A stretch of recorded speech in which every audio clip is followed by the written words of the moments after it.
আমরা আমাদের জীবনের অনেকগুলো রামাদান এমনভাবে কাটিয়েছি যে রামাদানের অনেক গুরুত্ব তাৎপর্য থাকা সত্ত্বেও আমরা রামাদানকে কাজে লাগাতে পারিনি, যেটা আমাদের জীবনের জন্য একটা অপূরণীয় ক্ষতি হয়ে গেছে বলে আমি বিশ্বাস করি।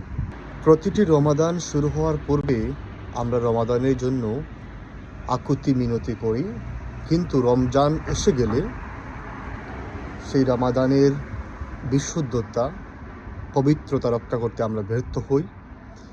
আমি ব্যর্থ হই, আপনি ব্যর্থ হন, আমরা সবাই ব্যর্থ হই।